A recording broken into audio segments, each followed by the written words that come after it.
Hey everybody, what's going on? So I got a little hiccup going on today. I went to go take the RS out and it started overheating, like prematurely, like overheating. Like I had been started the car up, it idled down on the one, and then I went to back it out and immediately needle shot up to like 100%, fans spinning bananas. So what I'm gonna do is I'm gonna take you through the steps of diagnosing the reasons why your car is overheating.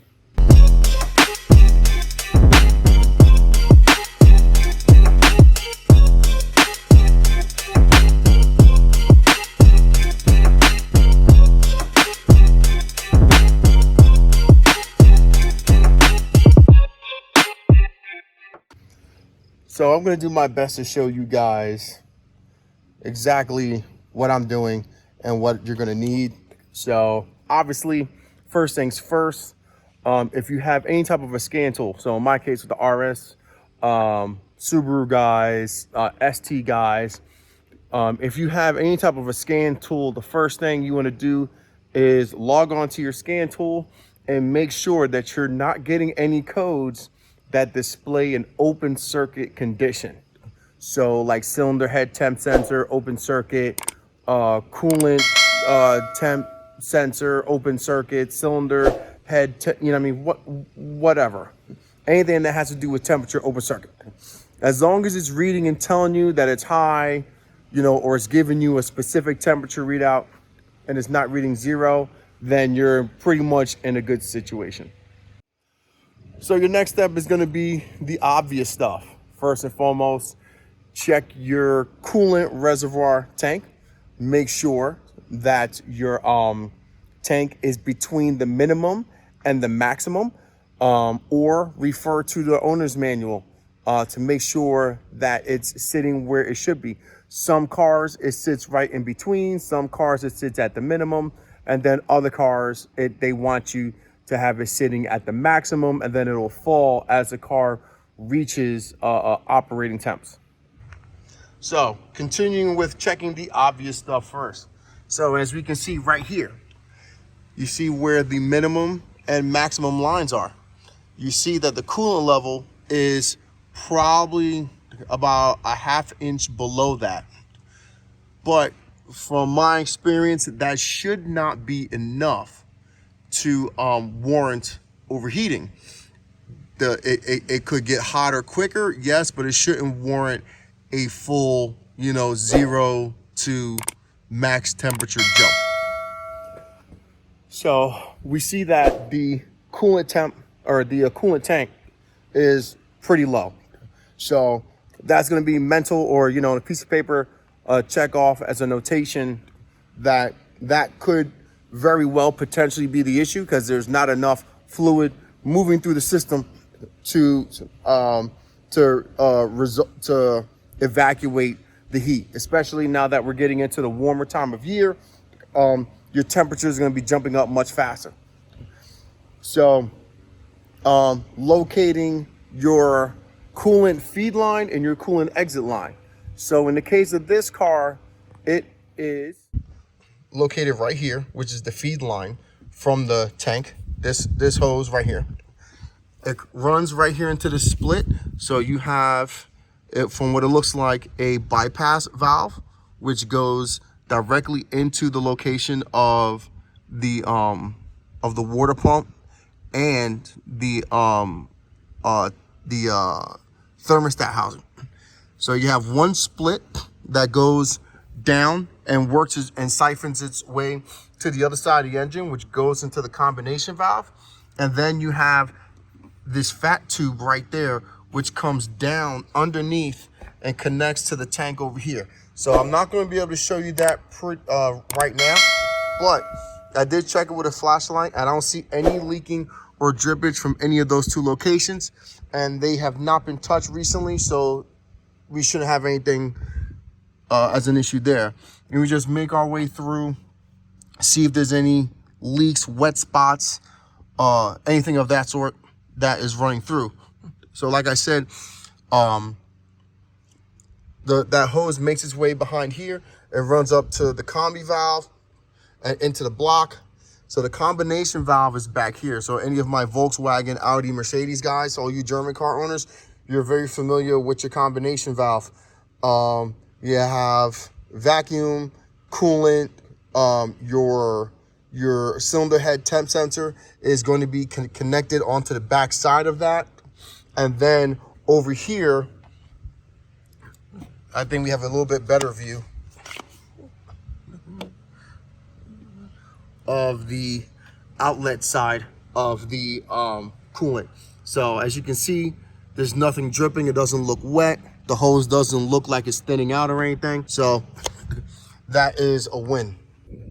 So you do always want to check and make sure that there's no punctures in your lines or in your coolant system, because obviously that is pressurized. Obviously I parked my car inside of a garage. So typically if there's any fluid leaking, oil, things like that, I'm going to notice it because of this. My concrete floor. So I obviously do have some old marks, but all this stuff is just leaves and some old stuff. This stuff is like old paint and whatnot. So I did run the car in here prior to backing it out before it overheated. And as you can tell, there's no fresh, there's no fresh coolant marks. So we're not leaking outside the car. So that leads us to internal components. Nothing in the car is wet. Nothing in the engine bay is wet. So there's the part that, you know, scares the living daylights out of you, that you keep your fingers crossed that you don't find anything.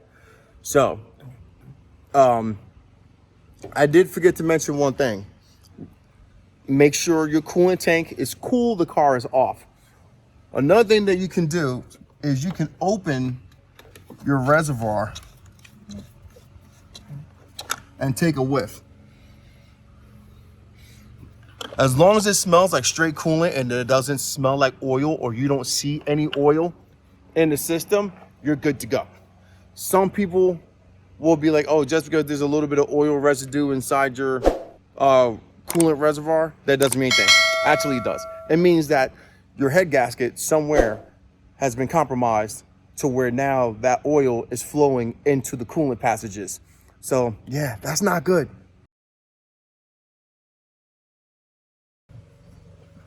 So what I'm gonna do is I'm going to take the coolant that I got, which is Xerex, and this is 50-50 already, and I'm going to pour some of that into the coolant reservoir, top it off, and I'm going to run the car. I will record as much as I can running the car, because honestly it's not anything fun, but to make sure that you guys see the majority of the process, that's what I'm gonna do my best, especially since with these newer cars that use a pressurized system. The cap needs to be closed as you open up the system. So I'm going to fill it up to the max line. I'm going to turn the heat on max, which is gonna suck. So all my windows are gonna be open. It's gonna be on maximum heat so that the coolant runs through the heater cores inside the car, and the coolant can move its way throughout the system. So what that will allow is any air bubbles that are inside the system, it'll allow it to purge. And with a pressurized coolant tank, what that'll do is it'll push all of that air into the expansion tank, and then it'll bloop, bloop, bloop, bloop, suck up all the coolant until things have balanced out. At which point, then you can go ahead and open up the pressure cap, like kind of like release it a little bit, not a whole lot, just a smidge when the car is off, like off. Okay, don't burn your face, because it's not my fault.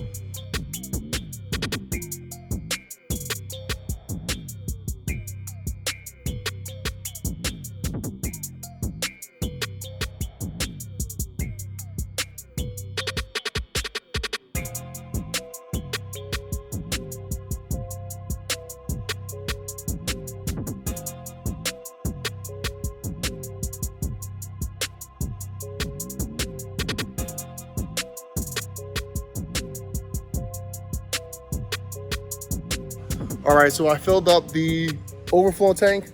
I stopped a little bit short of maximum because I am kind of on uneven ground and I don't want to overfill it. So make sure that you do this, you're on even ground, you know, but you know, I'm trying to do this for y'all. So I'm gonna bring you guys inside the car. We're gonna start up and we're gonna watch the needle, see if it rises, see if it slows up, whatever the case may be. All right, so before we get going, I have set up my gauges. So on the left side, I got coolant temp, I have oil temp, and I have, you know, all my other stuff. So I got charge air temp, fuel air ratio, some other stuff I was monitoring before I took the cob down. So if you can see, this is still a reading that is hot as shit. So I'm hoping that that comes down, you know, once the car starts. And again, I got all my windows down, and then we're gonna turn the heat on full blast.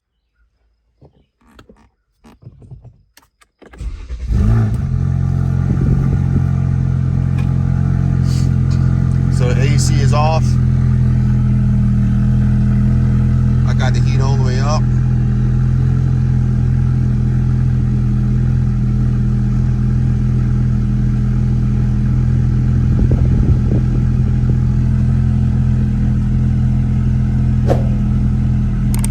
So we're still pegged. My heat is climbing, coolant temp.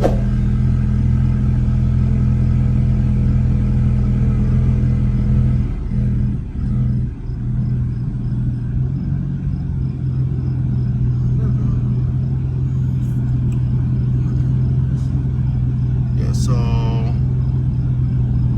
I got the heat on. I'm at 120 right now. The needle is not going anywhere.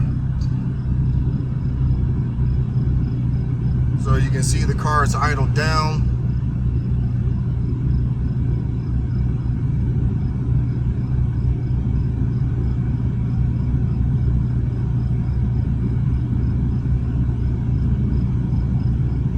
All right, so we're at 130 and climbing.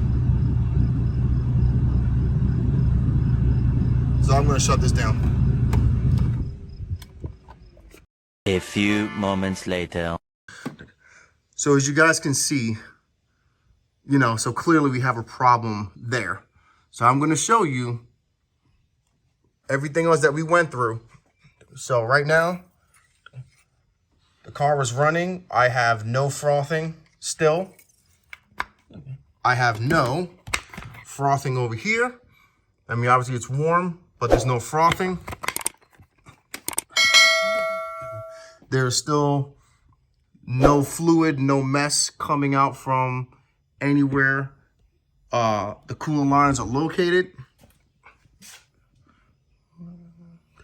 Everything's clean. So we can even take a look outside. There's no mess. All right, everybody, so I'm currently hooked up, and here are the codes that I'm getting. So engine coolant temp, cylinder head temp sensor, to correction, I'll explain that a little bit more. But then I got cylinder head over temp, cylinder head over temp protective action, and then some other stuff which is negligible. So what we have is basically a simple oversight, I guess, of having the transmission or PTU case replaced. So when I was looking over the work for the PTU, I saw some lines that didn't really make any sense. I thought they were oil pressure exchange lines. In reality, what they are is coolant lines. So there's a cavity inside of the PTU case that allows for coolant to pass through underneath the gears and whatnot to help and remove heat from the system as you're driving. So you have your normal cooling passages, you have the cooling passages in the engine, the cooling passages for the turbo, and then of course your cooling passages for the PTU. So I think probably what happened was they topped off the coolant and they did not fully run it through. So I think that's why the car is overheating. So what I'm gonna do is I'm gonna let the car completely cool down, point blank zero. I'm gonna go and I'm gonna refill the coolant reservoir right now. And then we're gonna go through that process all over again until the car cools down, because probably within 2 minutes of the car turning on, you guys saw the temperatures basically jumping up to near, it was pushing like 150, getting close to the 200 range. And as soon as I shut off the camera, the car warned me that the temperatures were getting too high to pull over and shut the car down. So I'm gonna let this thing get ice cold, and then we're gonna go through that process again. What's up, everybody? So this is officially the next day where I'm currently running the RS, and I believe I may have solved the problem. So I'm gonna flip you around right now to show you where the car is. I've been running it for probably about I want to say like five to 8 minutes right now. I've been running the car. So let me show you where the needle is at now. So as you can see, the needle is comfortably sitting in the middle. The temperature has settled at a cool 186.1 degrees, so about 84 degrees Celsius, I would say, which is a little bit below, but obviously the car's not driving yet. I would assume it would heat up more once I get some pressure or some load on it. It's still climbing a little bit, but not a whole lot, but it's definitely settled down. So if you remember before, it was pegged like right up here. And I'm gonna bring you back so I can look you in the eyes. So I wound up going on some forums yesterday, because I'll be honest, I was a little frustrated with the Ford dealership for not making sure that the coolant was topped off. Any of you guys that plan on doing the PTU exchange or take your RS to the dealer to get the PTU serviced for damage, double check the fluid level of the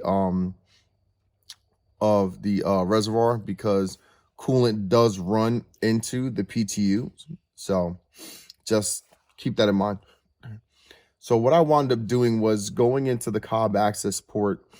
I reset the ECU learning under the diagnostic tab. So let me power the car back up so I can show you.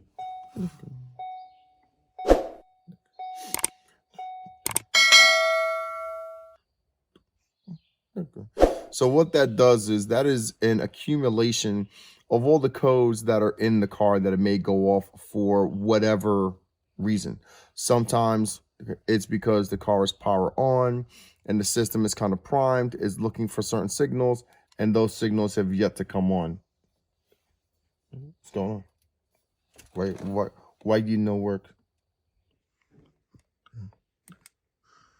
So here we go. So you go down here to troubleshooting, click into that, and then reset ECU. So reset learning and clear codes from the ECU. So just like on any other scan tool, you can clear that.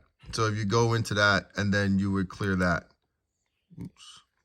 So basically, I clicked on it, so it's doing it now. But basically what happened was, once I clicked on that, this needle went from pegged all the way up here, and it plummeted all the way down. So basically what happens is, since this is a German built car, even though it's got a Ford badge on it, it is a German built car. So you got to keep in mind that the same style of safety parameters and blah, blah, blah, resets for maintenance and stuff like that apply here. So without having sufficient coolant in the system, it set off a safety restriction, which was one of the codes that went off. I think it was like a P1299 or an 0299. I'll look at it and I'll post it up here. But it basically created like a limp mode, something that the Germans are very popular for doing in their vehicle until you get the issue taken care of and or reset. So I found another gentleman who wound up on the focusrs.org website. He said that he went and he just cleared the codes, did an ECU recalibration through the cob access port. It dropped, and he had been driving around for about a week or so, and he was good. So I figured, why the hell not? So I went, I reset the ECU learning and clearing all the codes. Like I mentioned, the needle went from pegged all the way down. The error message to pull the car over stopped. I went to work today, got back home a little while. I started the car, ran it all the way, figured if the sensor really was bad, it would probably go off sometime within the first 10 to 15 minutes of me running the car.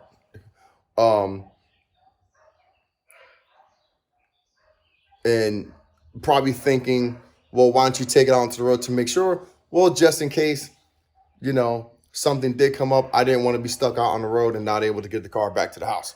So I did hold the car. I did rev it. I held it at 25 for about 10 seconds, 2,500 RPMs for about 10 seconds. And then I took it up to 3,000 RPMs for 20 seconds. No problems, nothing popped, nothing went off. The coolant level did not drop at all. So the system is indeed full.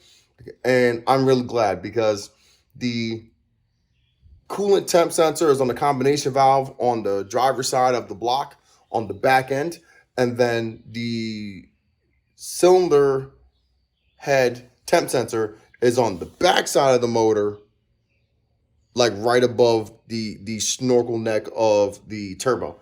So basically you have to like lie down on top of the engine, like kind of prone style to go get it. But if this helps you out in any way, shape, or form, go ahead, smash that like button. Also hit the subscribe button. And as always, Wrench Daily.